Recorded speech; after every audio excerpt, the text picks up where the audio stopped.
Welcome to Next to Madison, a podcast to help you live your best life. Hey, welcome back to another episode of Next to Madison. I am super excited for this episode.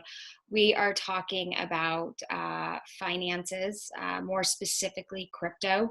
We're going to get into the Fed and kind of what really is at stake, where money seems to be moving, and some advice you can take from my guest today to help put yourself in a better financial situation. Again, we are not, just kind of as a warning, we're not, this is advice. You can kind of listen to it and take it. But again, it's not a guarantee. If we recommend getting into something, I am not a financial advisor anymore. My guest today is a friend of mine, but also somebody I would consider a financial guru. But again, these are just opinions based on his own research and kind of where he's putting his money. So again, talk with your financial advisor and make sure you're making the right decisions for yourself. But I'm excited because I've really started diving into this crypto thing and kind of seeing where things are headed. And I'm nervous, but I want to be prepared. And that's why it was so important for me to have my friend on. So with that being said, enough of me talking. We got to get into the good stuff. So I'm going to bring on my guest on Next to Madison today. Please welcome Scott Celander. How you doing, buddy?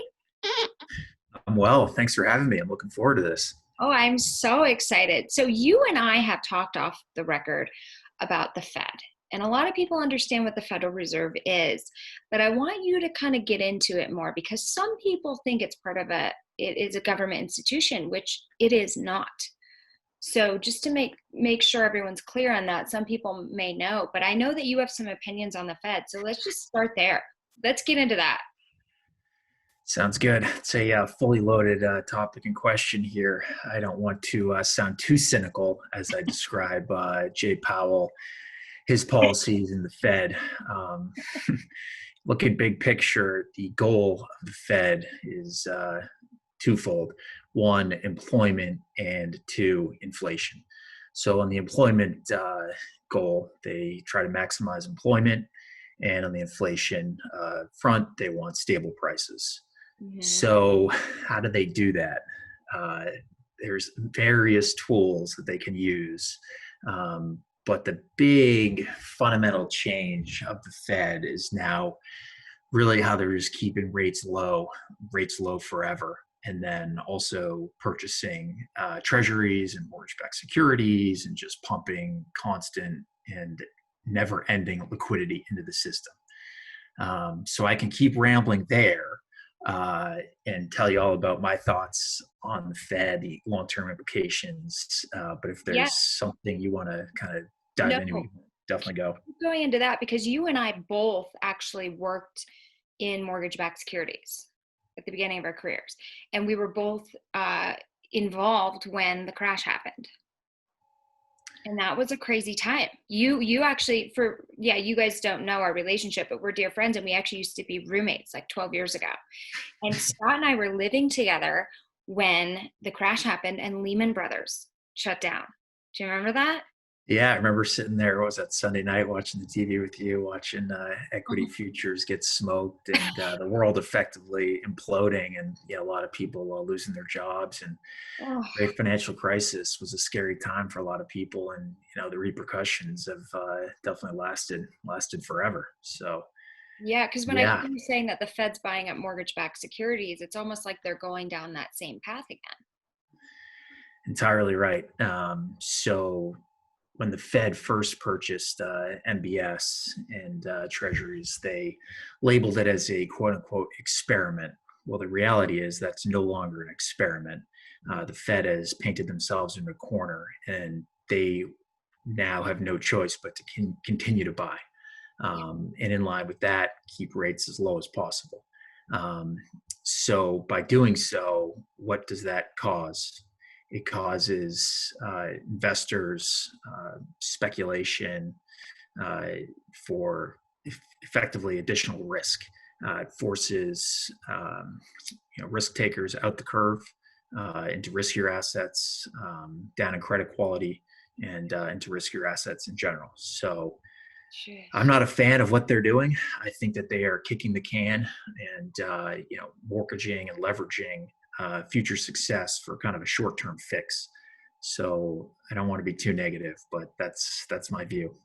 Well, I don't know if it's being negative. I think it's the reality of what's happening, and that we could be on the verge of another financial crisis if things continue along the path that they are.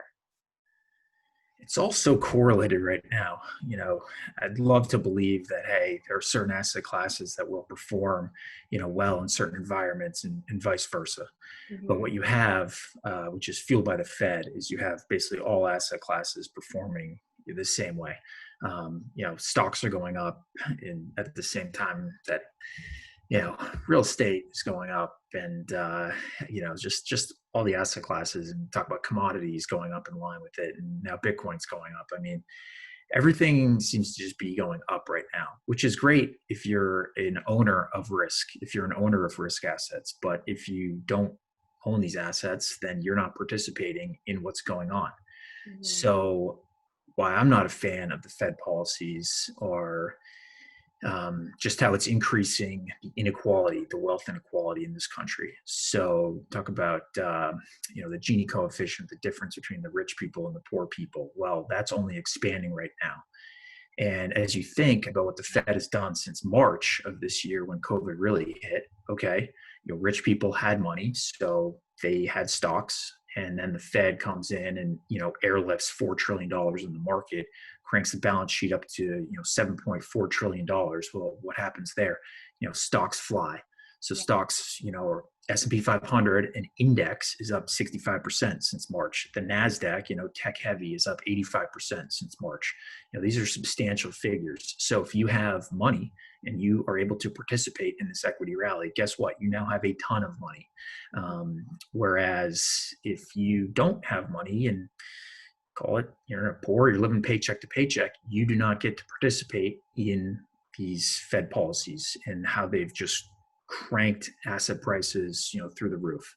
Yeah. Um, so I feel that if the American people actually knew what the hell was going on, part of my French, there'd be some rioting in the streets for different reasons than we've seen this year. But it's frustrating to watch. So You know, what and, can you and what can you share with us today that you think could help people to know what's really going on, besides them just inflating all this and the rich getting richer?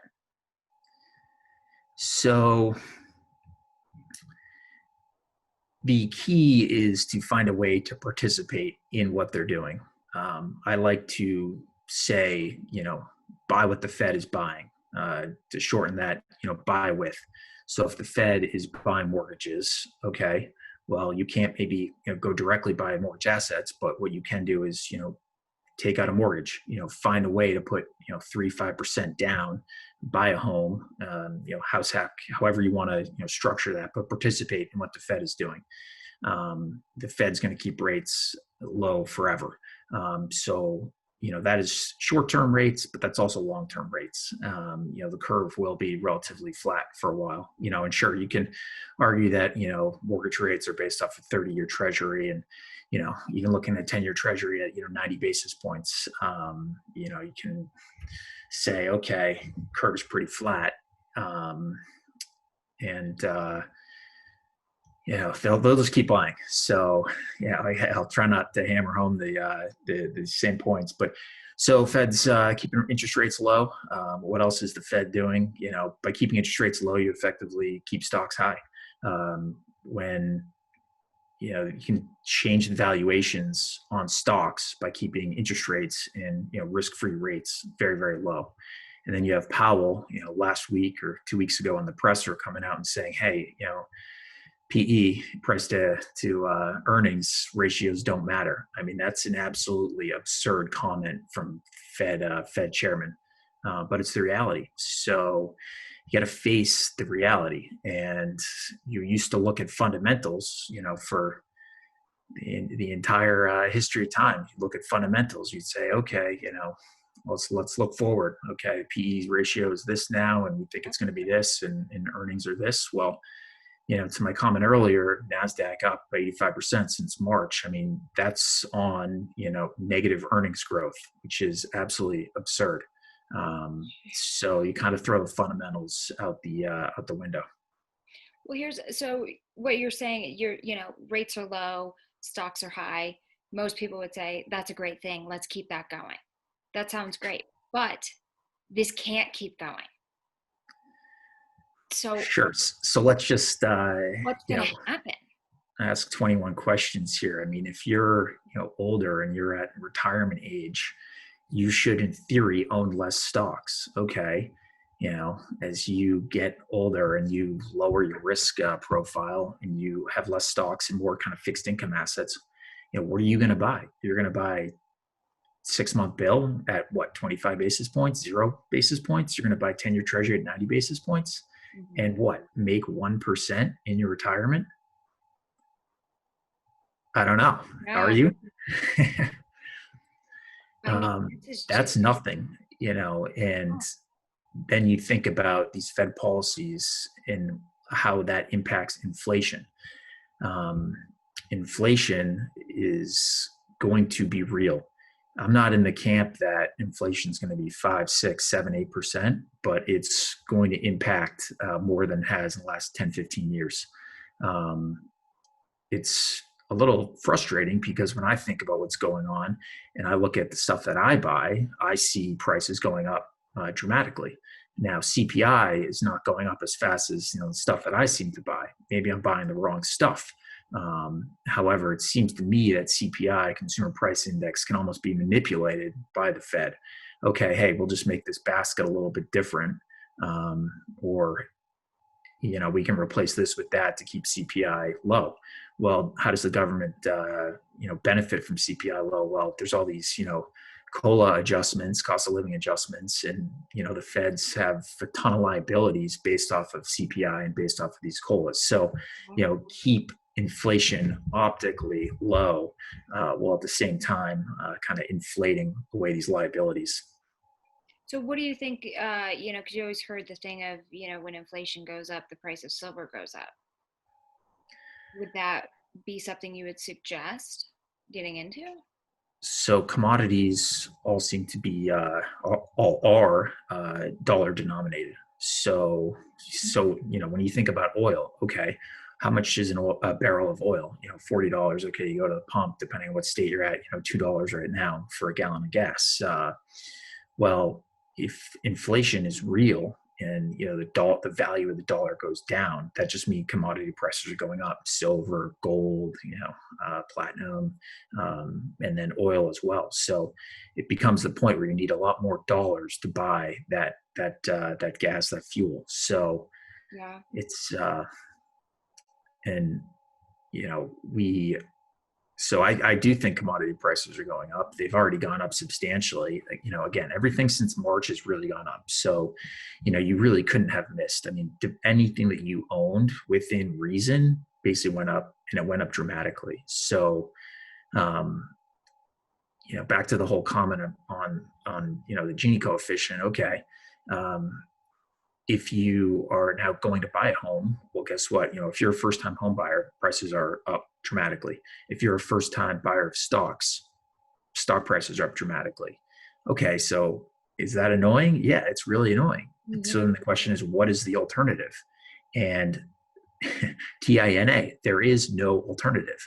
You basically have to be a buyer of this stuff, and you have to be a buyer of this stuff because the Fed is going to keep buying it. So, it sounds cliche to say. You don't think it's going down anytime soon? A couple things. So I think the Fed, as cliche as it sounds, is creating a banana republic. What I mean by that is the whole system is predicated on stocks going higher. They have to go higher. They have no choice. Yeah. Everything is so related to the stock market going higher. So it has to go higher. And when you look at what Bernanke in 08, 09, Yellen, now Powell, what they've done, they don't want to be the, chairperson who, ruined the party. You just keep adding more Kool-Aid to the punch bowl. And that's exactly what they're doing. They did it, in 08, 09, and when you think, could Yeah. talk all day, but when they tried to kind of back off in 2013, okay, rates flew up, stocks came down. When they tried to unwind some of the balance sheet in 2018, same dynamic. I mean, they basically can't back off the throttle. They just have to keep going. So It's a dangerous cycle. yeah, and what I'm gathering from this is as they just keep, inflating the balance sheet, our dollar is becoming basically worthless. It's Yeah. really not valued at anything. So this, you hope this goes on forever, but it just can't. So we live in a world of global competitive easing. What I mean by that is all the central banks are easing. They all have, rates at zero, headed towards zero, or negative. When you start thinking about negative rates, I mean, that's a truly sick thought, but it's not out of the realm of possibility. I mean, imagine a world in which you have negative rates, and it's quite the concept. I mean, your mortgage, payment. Think about that. You're not actually paying you. It's like they're paying you. It's Right. wild. Scary stuff. And It then you is think scary. about, So I want to go into a little bit of I don't know how much you know about kind of the quick history of the Fed, but do you remember who it was started by? Was it the Rothschilds? I should know. I'll be frank. I don't know. I can Okay. quickly Google Just so it. you guys know, it is a private institution. But wasn't it, correct me if I'm wrong, wasn't that one of the reasons that JFK was killed is because he was trying to actually get rid of the Fed? I don't know about that. That was one of the rumors I had heard. But here's the thing is, do you think we'll ever get rid of the Fed? And if we do, what's going to replace it? There's no chance that we get rid of the Fed. Not at There, least not in our lifetimes, right? so created by Congress, December 23, 1913. Um, Oh, but who owns it? to 'Cause it's not the to government. quote unquote, not to cut you off, to quote unquote provide the nation with a safer, more flexible, more stable monetary and financial system. Yeah. Sure. Um, uh, yeah. Yeah. Okay. Sure. Um, Oh, that's hilarious. So the new thing is, and it's not that new. People have been talking about it, but it's really gaining a lot of traction. Is the crypto, and Bitcoin is the one that everyone hears about. It's going up. I know you're involved. I've recently gotten involved. Then there's other cryptocurrencies coming onto the market. They trade off of blockchain technology, which is unhackable, trades 7 days a week, 24 hours a day. And people are starting to move into that. Can you talk about crypto more? yeah, absolutely. So when I think about crypto and I think about Bitcoin and how this compares to government and government control, I view all crypto as basically an FU to the government. The government can the government can manipulate the dollar, manipulate currency values, manipulate interest rates, and so on. But within reason, the government can't really manipulate the value of Bitcoin. So again, I view it as a big FU to the government. So if you think that the government is, disrespecting the value of the dollar, or they don't have your best interest, as negative as that might sound, then maybe, crypto is for you. Now, when I think about where it's headed, I mean, I really wish I had a crystal ball. That'd be fantastic. But when you think about big picture and you think about sentiment, the outstanding market cap of Bitcoin is only approaching 400 billion. Okay, maybe 400 billion is a lot of money based off of some blockchain, and you can't physically touch it, grasp it. However, when you think about valuations and how things are valued nowadays, okay, Tesla has a $600 billion market cap. Sure, they make cars, but they barely make money. they barely make money. Now they're in the S&P 500 as, the sixth largest stock in the S&P 500, which that's a whole different discussion. I mean, if you own the S&P 500, you own some Tesla, whether you know it or not. So you better hope Elon Musk totally doesn't lose his mind. Yeah. When he's making jokes about, hey, the stock price is overvalued, or he's joking around that he's going to move all of the balance sheet into Bitcoin. I mean, maybe there's some truth to this. He's one interesting guy, but he certainly made himself a ton of loot. So almost got to respect it. But anyway, back to the Bitcoin. So you're talking about a $400 billion market cap. I mean, the secret to Bitcoin, and this thing could go to zero. It's very binary. It's either a zero or maybe 100 or 200,000. There's really no in between. Okay, so right now it's floating around $23,000, $24,000. Fine. It's, you don't look at it as, oh, maybe it's going to go to 30 grand, maybe it's going to go to 40 grand. No, it's either a zero or it's a 250K or 500K. You got all these really smart people out there saying they think it's an absolute home run. So, I try to specialize in listening to smart people, people who have actually done it before and can do it again. You look at Mike Novogratz there, the Galaxy guy. I mean, he's saying this is, going to be a home run. I tend to believe him because he's a smart guy. I don't want to be drinking too much of the Kool-Aid. I'm not one of these guys who, puts 50% of my life savings into it. But the reality of the matter is, I do think that one day you're going to wake up and it's going to be up 10,000. And then you start to really get some attention and really get some traction. So, if in a week, if a month, a quarter, a year, it goes from 24 to 34 overnight, well, that's going to get a lot more attention. And once it kind of breaks through these, barriers, it can really move, and it can move quickly. The key to Bitcoin is it's now getting institutional adaptation. You have big money managers and central banks and focus on it around the world.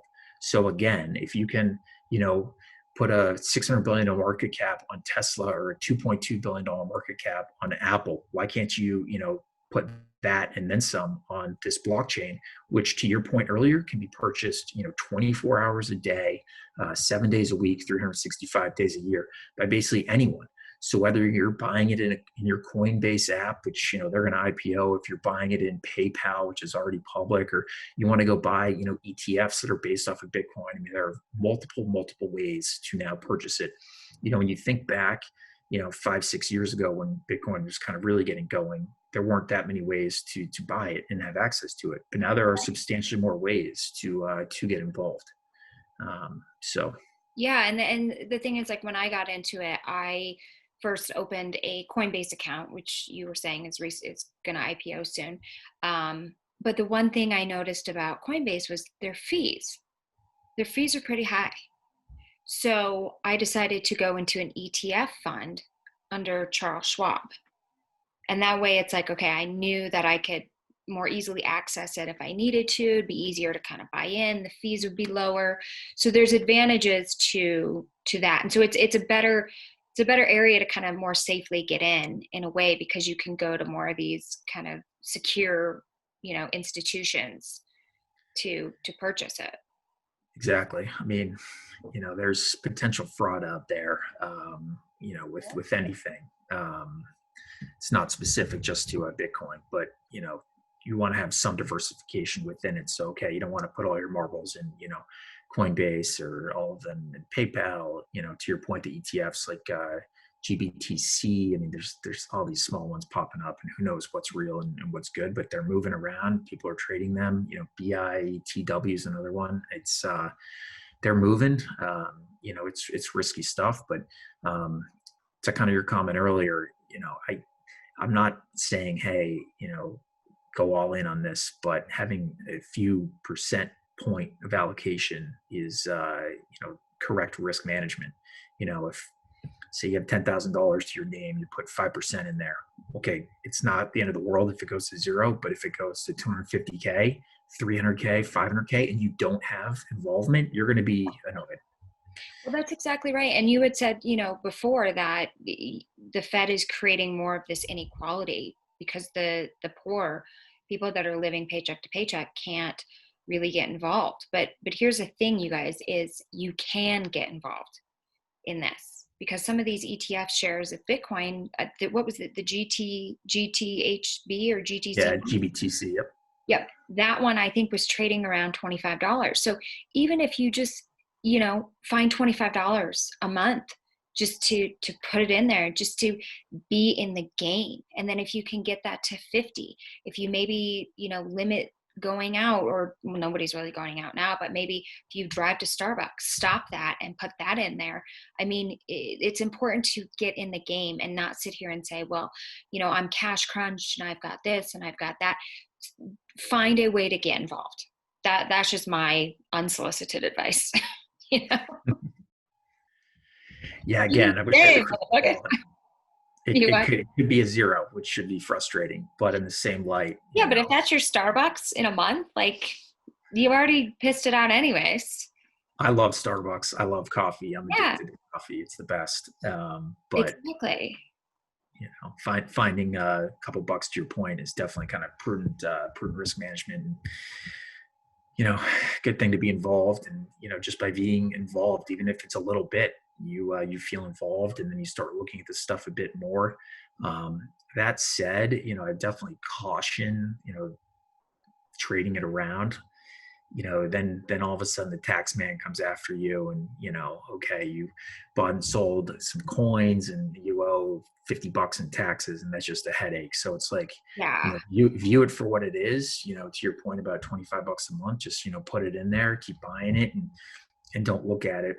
I mean, the whole joy about how rich people get rich is just setting it and forgetting it. Yeah, kind of the power of compound interest. Now, obviously, interest rates are super low, so you're not going to get much compounding a 10-year treasury at 90 basis points. But right.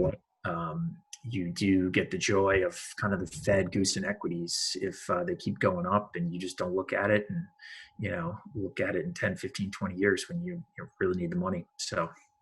No, I agree. And that's kind of how investing should be. It's kind of, put it away and kind of let it ride. And, there's a lot of financial advisors out there, you guys too, that can kind of help guide you if you feel that you don't really understand it and you haven't really been in the game, or you're a little bit in the game but want to get more involved in the game. Like, there's people that are paid to do this. So you can always, go to your local bank. They always have advisors there as well. But when did you get into, I want to stay on the topic of crypto though right now. When did you get involved in Bitcoin? So I was working at a bank in 2017, and I kind of think of myself as a sentiment guy. I try to buy what's going up, which sounds lame to say, but there are a lot of people out there that try to buy low, sell high. Okay, that's the Warren Buffett mantra. That's definitely works. He's the best at what he does. He will forever be the best. But I want to buy stuff that's moving. I want to buy stuff that's going up and to the right. So some people like to call that momentum. Momentum investor. So that's kind of when I first got involved. Which I'd love to sit here and say that I absolutely crushed it. But that's not the reality. That's when I got involved, and kind of just have added a little, each and every kind of year. So I probably added it, around the highs in 2017. What was it, 5,000 around then? It got up to about 19, 20K. I didn't add up there, before then. It was, and then what do you think made it totally crash down? Probably went a little too far too fast. It didn't have that adaptation and buy-in from kind of the institutional guys. Once you get the institutional players buying in, it can really be a game changer.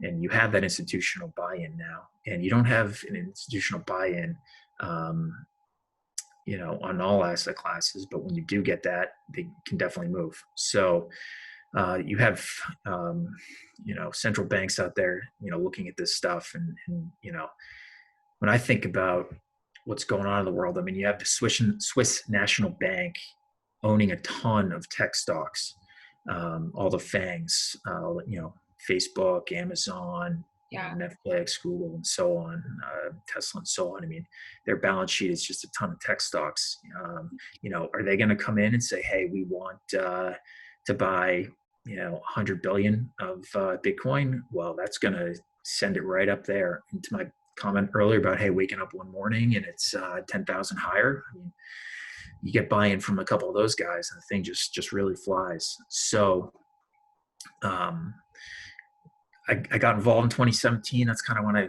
first woke up. Obviously went back down, and it went down to 3-4 grand. Yeah, again, I don't buy it as, hey, I'm gonna trade it around. I buy it as I'm gonna set it and forget it, because I do think it's binary. It's a home run or it's a zero. So we'll see.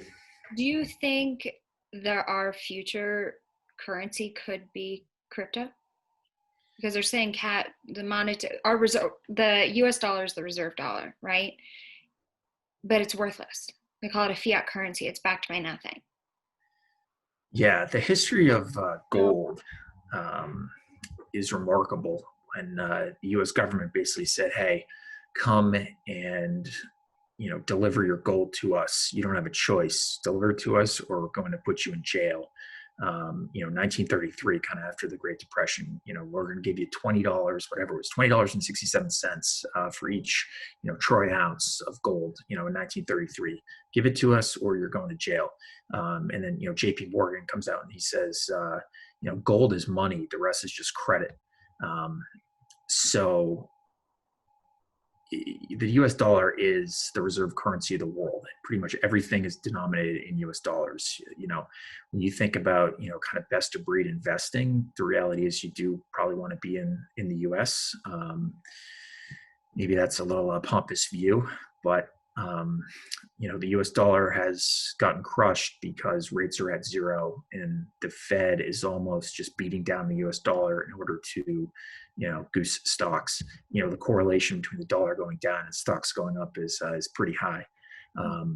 So Bitcoin is diversification away from that. Of course, it is denominated in US dollars. So sure, you can hedge this and that versus currencies and so on, but it is denominated in US dollars. So does one Bitcoin become more valuable just based off of the US dollar getting smoked and going down? Possible. If you need more US dollars to buy each Bitcoin, if the US dollar keeps getting worth less and less. No, it's crazy. But there's other cryptos that are out there. I think it's Ethereum. So I don't get too cute with Ethereum, Litecoin and the others. Seems that there are all these coins popping up, and talk about kind of fraud in the space. Some of those coins could be legit, and some of them could be questionable. Right. So you have to be very careful. So best of breed investing, I think that if Bitcoin goes up, they're probably all going to go up. I can't envision a world where the kind of second and third tier coins go up and Bitcoin doesn't go up. I think the correlation between all the coins is pretty high. So if Bitcoin goes up, they're probably all going to go up, but I'd rather be involved in kind of the headline one that seems to be a bit more successful and more well-known. And you would have more institutional buy-in on the best of breed being Bitcoin over these other coins, over the Ethereum and so on. Also kind of, if you're going to be, swapping in and out of, hey, Bitcoin is Ethereum, again, then you get the whole tax implication, which is just a massive headache. So, well, I heard that today. Oh, I was listening to our podcast this morning, and there is forgot who makes it, but there's a credit card that links to your Bitcoin account. Okay, this is true. And you can go and purchase things with that credit card, and it'll just be deducted out of your Bitcoin account. So you can't do that with the stock market. You would have to sell out of the shares, put it in your account. You know what I'm saying? But yeah, there's it's a remarkable. legitimate credit card that is out there now. So what's happening is all these people put a lot of money into Bitcoin. They can just then use it as like a bank account. But I was thinking about that today, and I was thinking, okay, and then you go to do your taxes for that following year.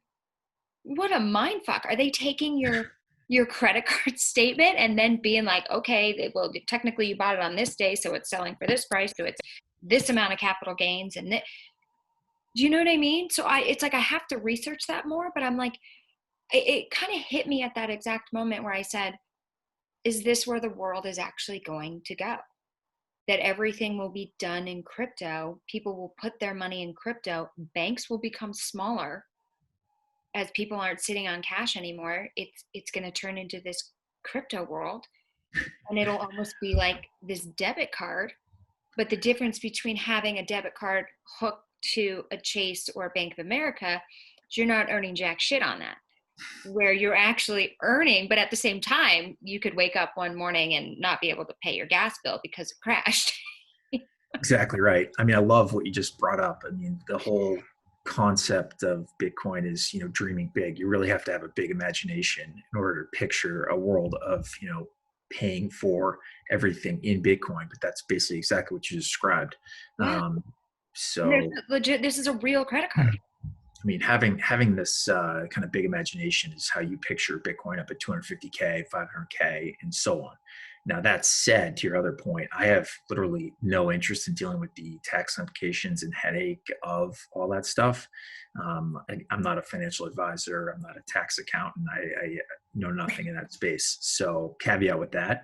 The other dynamic is I like to just kind of kiss the old keep it simple stupid, which you start using a card like that and okay, there's a lot going on there. I know. You might be a very, very early adopter there. So you try it out and let me know how it goes. Well, and then I also heard that somebody else was saying that they were kind of moving out of a lot of their stocks in their retirement accounts and putting it into Bitcoin. And this is a very smart, well-educated CEO of a major tech company. Okay. And I'm having this conversation and I got to get him on the podcast because I'm like, what the fuck are you doing? Right. And he's talking about this and he's like, oh, analysts that I've talked to are saying that in 18 months, it could be worth over $240,000 per coin. And I'm like, what? And he was like, I'm starting to shift out of it. He goes, also, I can lend in my Bitcoin account. And if I lend it to people to buy things, I earn 16% on it. And I'm like, literally, I'm thinking to myself, God, I gotta like take some mushrooms to this conversation. My head's about to explode. But there is so much going on in the crypto world that I feel like the message really today is like, just get involved a little bit, but make sure with any investing, you only take a risk of what you can lose. If it's gonna make you cry that you lose it, then don't do it. But if you're not gonna worry about it and you're gonna get in on the game, then do it. But I'm thinking, okay, is Bitcoin going to become these banks and the banks are going to get smaller and all of a sudden the people that are in crypto, which maybe everybody gets in crypto, we then become the lenders to lend out for mortgages, for asset-backed securities like cars. Think about that. That could legitimately, I know you're looking at me like I'm crazy, but like that could legitimately fucking happen. You What do just you said think? a lot there. I know. For one, I'm of the mindset that if something sounds too good to be true, then it probably is too good to be true. Right. And there's So definitely, I agree with that. your friend, colleague there who's going to buy Bitcoin and then lend it out and get paid 16%, That's what I was absurd. Um, yeah, we'll tell have me that more guy about on so this. we could have a follow up to that conversation because that's a Yeah, I'd whole love other. to hear about this. Wonder what kind of fees are baked in there, and No kidding, right? fees when you're buying, when you're selling, and really excessive fees. Um, but your comment about the banks, that's an interesting one. So a couple tidbits of info for you here. The Fed, ECB, and Bank of Japan currently hold $23 trillion on their balance sheet of mortgages, treasuries. In the case of the Bank of Japan, stocks. Um, I won't get into this, but I will say that there's a point at which the Fed will have painted themselves into the corner so much, and we might be there in 3, 4, 5 years where they're going to directly buy equities The Bank of Japan already directly buys equities. There's probably a better chance than not that the Fed will eventually buy equities directly, which is an absolutely ridiculous thought. But they've already spent 7.4 trillion on treasuries and mortgages. Why couldn't they go, buy equities? But anyway, Absolutely. But with the Fed, what would that do if they started buying equities? How would that affect? so to the comment earlier, just buy whatever the Fed's buying. Okay, go buy equities. So again, I do think Okay. not to hammer home the same point, but it's a banana republic. The whole system, is predicated on stocks higher, meaning stocks have to go higher. There's no choice. So, if stocks were to fall, and okay, whether that's for whatever reason, COVID, it's worse. And, the Fed continues to buy treasuries and mortgages, and that's not, doing enough to goose stocks. Well, then they can just go buy stocks directly, which is an absolutely ridiculous thought. And kind of circles back to your saying, hey, let's get rid of the Fed, audit the Fed, find out what's really going on. But If I end up dead for making that comment, I just want to announce to everybody, I'm not suicidal at all.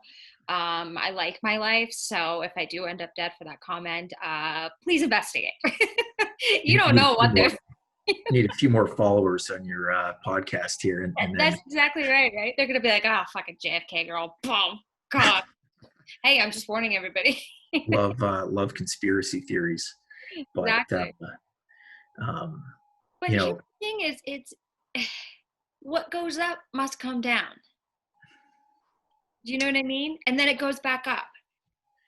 well, the outstanding market cap on the equity market is not that much higher than the 1980s, I believe, meaning there's less publicly traded equities out there to go buy.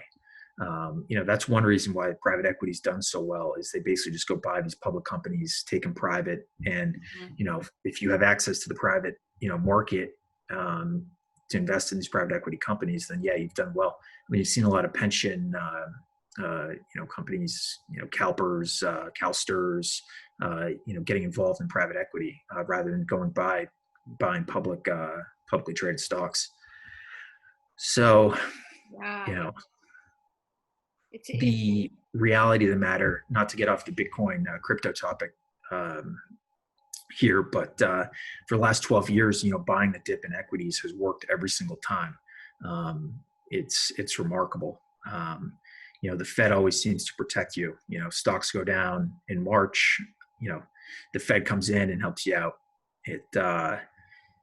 They know the whole system depends on stocks higher. So, any dip is basically a buy. Now, it's worked for 12 years. To your comment about, hey, what goes up must come down. It continues to work. I mean, until it doesn't work, you kind of have to keep doing it. It's just buying the dip, watching the stuff go higher. Stocks, optically look higher, but here we are, U.S. investors, U.S. denominated assets, buying these. Okay, well, can't travel during COVID, but if all of a sudden you go over, you take some of your U.S. dollar assets and you want to go over to Europe and, go on a big vacation, you're going to quickly realize that your dollar is not going to go as far. No, that's true. It's going to be very expensive. So. That is true. I know. And I think, with this whole COVID thing, people aren't traveling they're really not traveling at all. Unless they're doing it domestically. They're not going out to dinner, well, especially not now because you have to sit out freaking side. So some people do have a lot more disposable income. And I think that's helping drive the markets up as well. People are saving and investing more. They did say savings were up. So circling back to the Fed here, they do monetary policy, and Congress, they do fiscal policy. So federal spending. You look at this bill that was announced last night, signed today, $900 billion. That's a lot of money. However, it's only $600 to Americans making less than 75K. Okay, you start doing math on that, you're like $600. Well, you got 328 million people in the U.S. I mean, how do you get up to 900 billion? If you divide 900 billion divided by 330 million people, you're over $2,700. Well, you're talking about $600 versus 2,700. Where's the rest of the money going? It, Oh, I know. So many it people are so pissed about this. It's like, seriously, I mean, oh, these people are fucking scum. yeah, I mean, I don't want to use that word, but I it's, will. the Stronger. the the, the pork that's been, put there is fairly remarkable. I was just reading that you got 450 million to Ukraine, a billion to Egypt, 700 million to Sudan, 500 million to Israel. Yeah, so In the COVID that's relief. your taxpayer money. You're paying taxes, and that money is going over there. Well, this has been going on since the beginning of taxation in this country, which keep my mouth shut. And you got 10 billion going to the U.S. Postal Service. Okay, maybe that's money well spent, but you got a lot of frustrated, pissed off, Americans who have been out of work from some of these, governor mayoral, decisions. Don't get me going on, Como, De Blasio, Newsom out in California there. Then you compare it to what's going on down in Florida, where everything seems to be wide open. If you want to work down in Florida, go right ahead. Sure, it's a red state versus a blue state. We won't get into the political agenda there, but yeah, you definitely have a real subset of Americans that are hurting, and all they get is $600. Which, how far does that really go? So It doesn't. It absolutely. I mean, it's just mind-boggling. It's like, why is, from your opinion, I don't know if anyone really knows, why are we sending money outside of this country when that relief was a COVID relief bill for to help Americans? So that bill is 5,593 pages long. Holy shit. These Yeah, I'll people. leave it at that. I don't. I love reading. I'd love to read a ton of books, but I'm not going to take that one down. I'll just assume I'm getting screwed and move along. I mean, when is it going to be, and maybe that time is coming soon, where us Americans wake the fuck up and say, enough. This is our fucking money that you're wasting. You're sitting on shit. You're playing political games because you're acting like a fucking middle schooler on a playground. Pardon my French, Pelosi and Mnuchin. They're both as evil. And not giving a shit about any. When do we fight back and get rid of these fucking cocksuckers?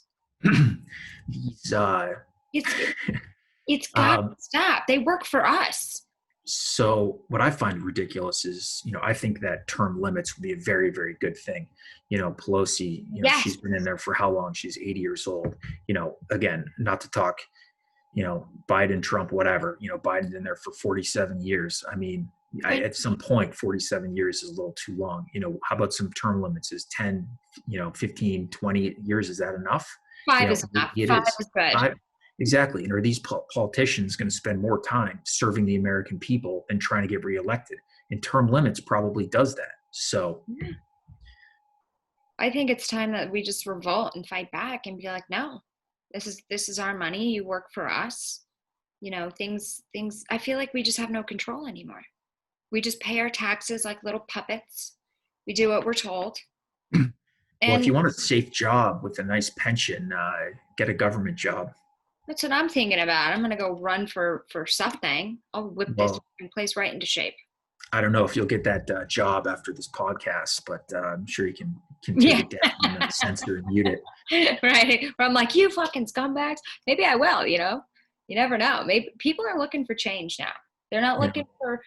looking for this puppet to get up on TV and tell you what you want to hear. They want somebody who's just going to get up there, who they like what they're saying, but is also going to get the shit done.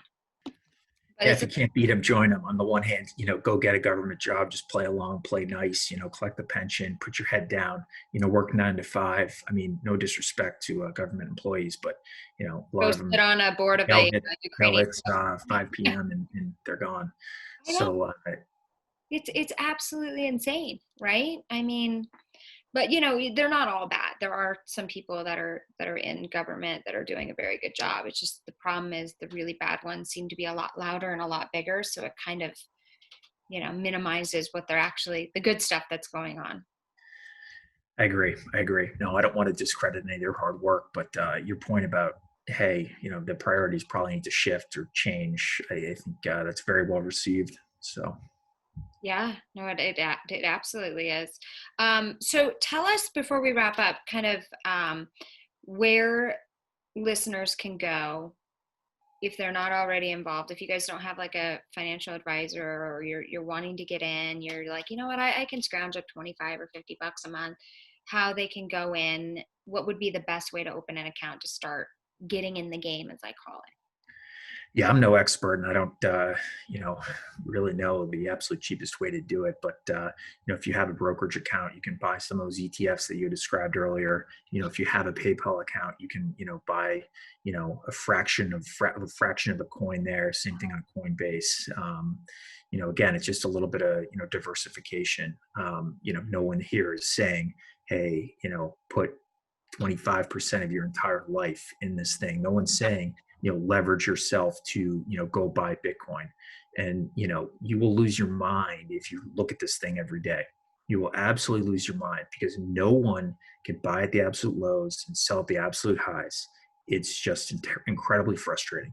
So, you put a couple percent of whatever, $25 a month, or, whatever figure is comfortable, that you're comfortable with, and that, to your point earlier, that you're comfortable losing, recognizing that it's binary, it's a zero or it's a 250K type investment. So you just, buy a little, and a few months down the road buy a little more, and you know don't look at it all that often. Of course, when it really does, if it really does start to fly, it's going to be in the news, every which way, every media avenue. But at that point, it's probably, too late to buy. So Yeah. you want to be buying stuff when, people aren't really looking at it. People are looking at it now, but again, it's only a $400 billion market cap. And, overnight it can jump 50%.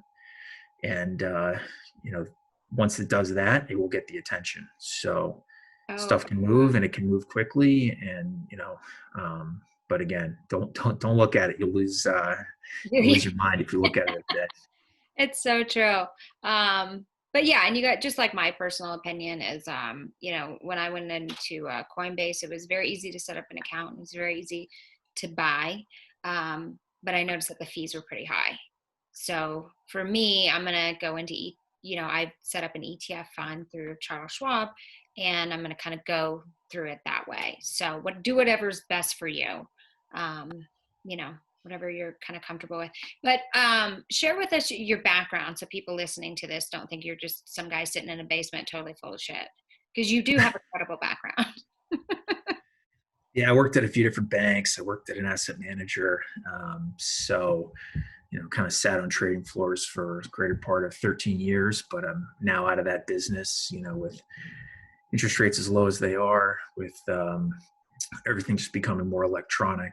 I kind of, pivoted and shifted my career. So I'm out of that business, but I do think a lot of that, knowledge and experience is still very applicable to, looking at, personal accounts, kind of big picture sentiment type stuff, and then kind of the new career path that I'm on. So, Yeah, no, absolutely. And you seem to, have an eye for the market. And I was following you, I follow you obviously on Instagram, and, your stories were very funny, but, you were kind of highlighting, the market stuff, and get in, it's going up, it's going up. Um, and it's, you're right, you know, even if like you get a stimulus, if you're somebody who's listening and gets a stimulus, and you can take just $50 out of that, and put it into something, whether it's the market or Bitcoin, just get your ass in the game. yeah, that's well said. Just being involved is a very good thing. Of course, it's frustrating to be buying stuff at all-time highs, but it does appear, based on Fed policies, and not to sit here and make a mockery of the Fed, but it seems like they're going to be cooking this thing for forever because they have no choice. I don't know what the end game is. I don't know when the end game arrives. If it's complete currency debasement, and Bitcoin is the thing. But for now, you just got to kind of play along. And you know, Yeah. it's I know it's there. kind of crazy. I was kind of going back to that that whole theory I kind of had that just kind of started flying out of my mouth of where like crypto becomes the thing, and then you buy it with a debit card, but then it could be going up and up and up, and I don't know if I'm that far off. I It wonder sounds at what point. crazy, but it Here's a sounds question very for you. like Yeah, I mean, the government likes to control everything. If we're being reasonable, that is the reality.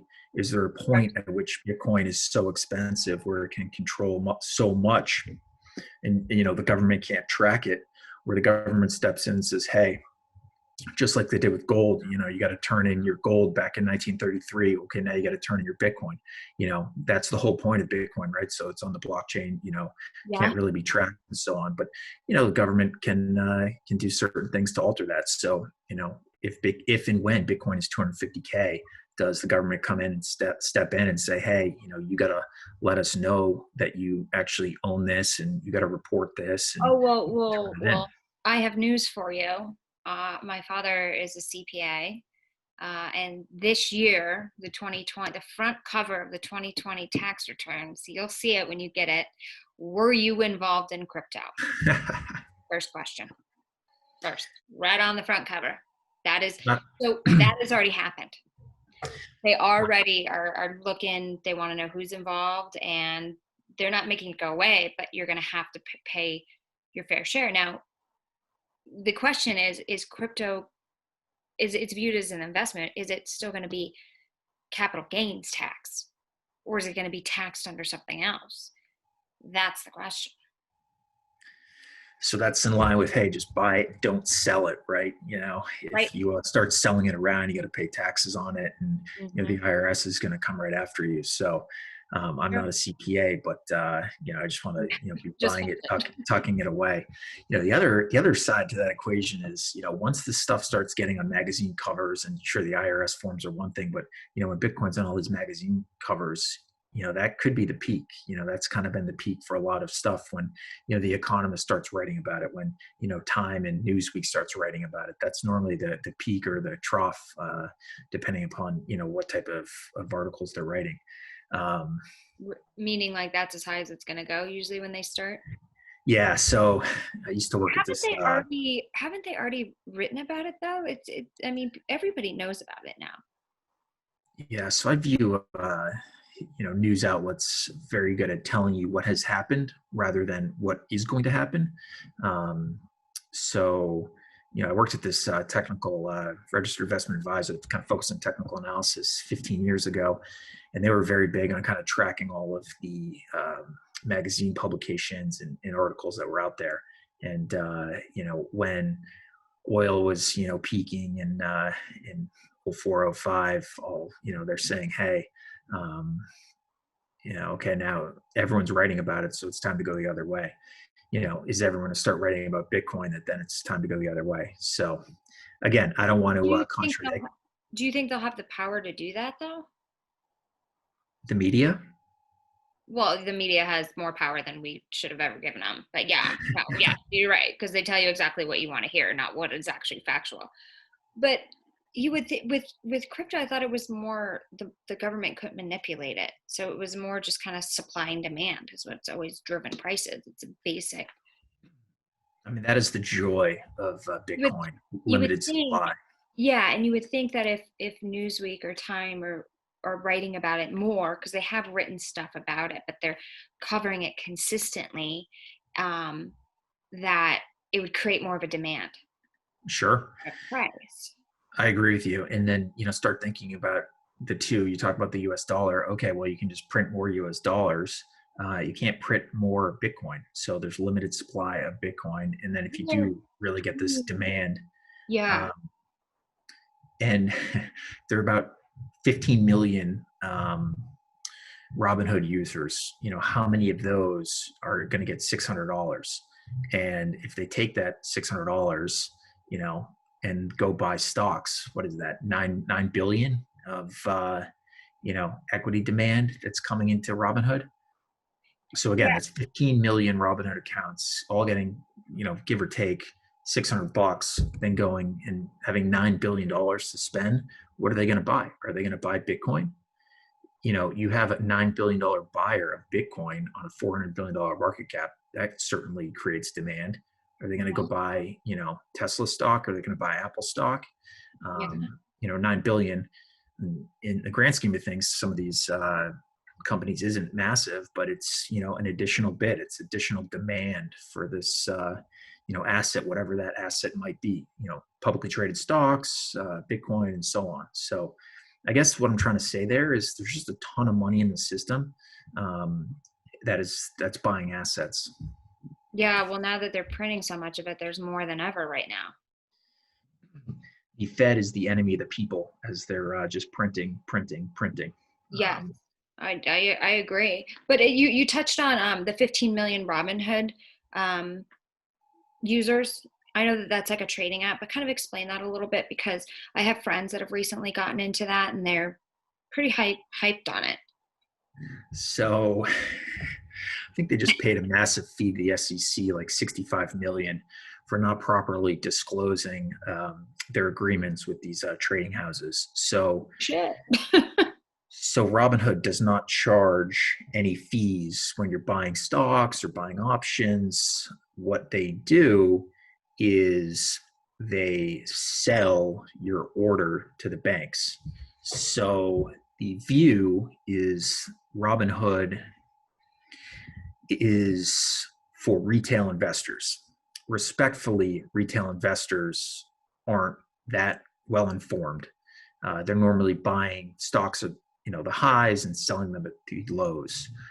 You had a lot of retail investors in 99 2000 that are buying stocks and selling them at the wrong time, selling them in 2002, buying them at the all-time highs and selling them at the lows.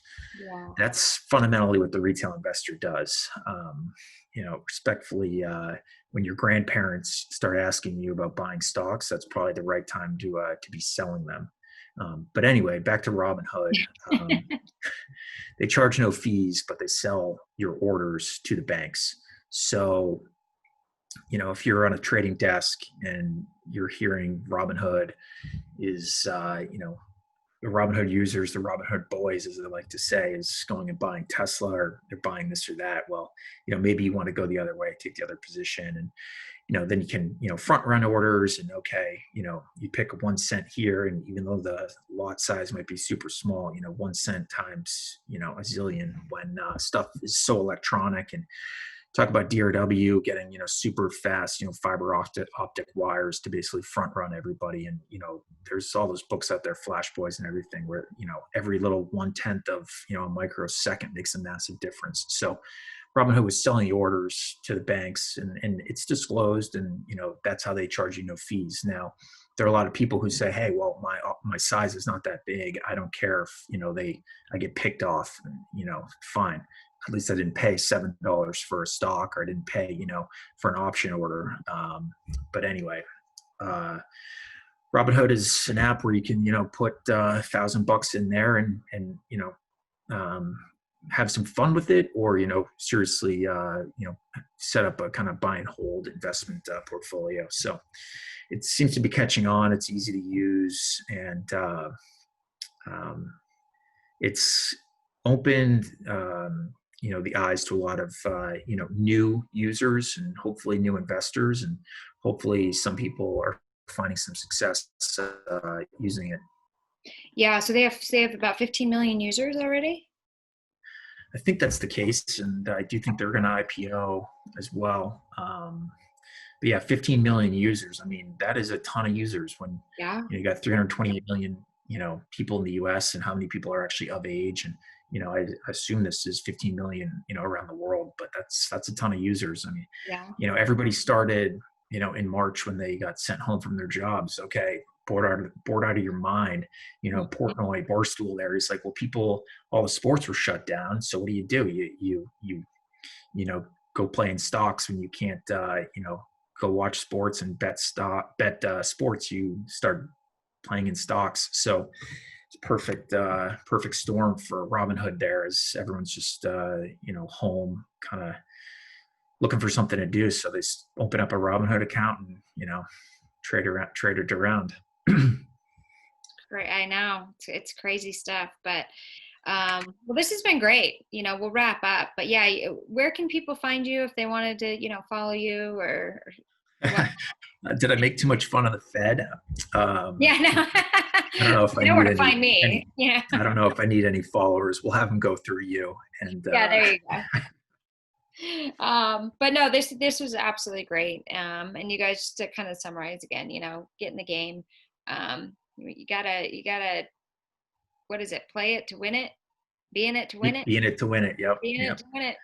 It's just true. So yeah, but most importantly, everybody, stay safe and have a very, very Merry Christmas, Happy Hanukkah, Happy New Year, and just try to stay positive and be grateful for everything that you do have. And that being said, I want to thank my guest, Mr. Scott Celander. I appreciate it. It's fun having you on, talking about this stuff. And we'll have more episodes kind of diving even more into crypto come January 2021. So we'll see you guys next time to find out who's next. Hey, your host here, Madison Malloy. Please make sure to subscribe to the show on all podcast platforms, and please rate and review us on iTunes and Spotify. Also, if you have any questions or comments, you can email us at contact@next2madison.com. I thank you again for listening. Bye.